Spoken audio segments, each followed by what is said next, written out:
Le jour où j'ai couché avec mon père sans savoir que c'est mon père, partie 2. Donc pour ceux qui n'ont pas vu la partie 1, je vous la mets dans la description de la vidéo, vous avez juste à cliquer dessus. Et voilà. Donc du coup, on était au moment où il entrait dans ma chambre d'internat pendant que ma colocataire de chambre était à la douche. Du coup, il entre, il me pose les questions habituelles qu'il nous pose tous les soirs, autrement dit, est-ce que t'as mangé ce soir, est-ce que t'as fait tes devoirs, etc.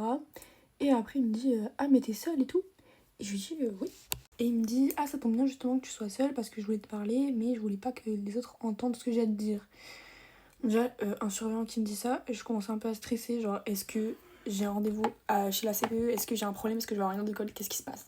Et là, il me dit, il y a un garçon dans la chambre, dans les chambres d'à côté, qui est en kiff sur toi et qui aimerait avoir ton numéro. Et il m'a envoyé venir chercher ton numéro parce que il ose pas venir te voir de lui-même. Donc là, je suis grave soulagée parce que je me dis que j'ai aucun ennui et que c'est juste un gars qui ose pas venir me voir. Donc je lui donne mon numéro et il lui donne au garçon. Du coup, genre, on va dire à peu près un quart d'heure après, je reçois un message du garçon qui se présente, etc. Mais ça, c'est pas important, on s'en fout. Bref, la semaine se termine, je rentre chez moi et il faut savoir que la semaine qui arrivait après, c'était la semaine où Albert était en congé, donc il n'était pas là de la semaine. Et donc du coup, le mardi de cette semaine-là, donc autrement dit le deuxième jour, je reçois un message d'Albert sur mon numéro de téléphone.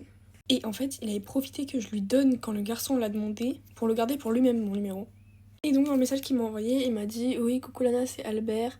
Quand tu m'as donné ton numéro pour, on va l'appeler, pour Mathéo, je l'ai gardé parce que je savais que j'allais être en congé et qu'on n'allait pas se voir et tu commences à me manquer. » Et là j'étais trop contente, je me suis dit putain mais il ressent ce que moi aussi je ressens pour lui. En fait sur le moment j'aurais dû trouver ça bizarre. Genre sur le recul c'est super bizarre de faire des trucs comme ça. En fait j'étais tellement en manque d'attention que ça me faisait tellement plaisir qu'un homme vieux, enfin oui vieux, il avait entre 30 et 40 ans donc oui vieux, s'intéresse à moi genre. Même si c'était juste malsain, c'était juste malsain. Du coup je réponds à ses messages etc. Et pendant toute la semaine où il est en congé, on parle tous les jours littéralement. Dès que je peux, dès que je suis en pause, dès que je mange, dès que j'ai mon téléphone, je lui parle tout le temps.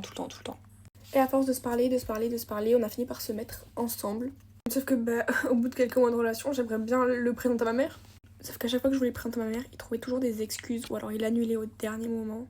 Sauf qu'un jour, Dieu merci, je réussis à le convaincre de venir chez moi. Et c'est là que tout commence. Mais je vous dirai la suite dans la partie 3 que je poste juste après, je vous laisse pas attendre autant de temps cette fois-ci.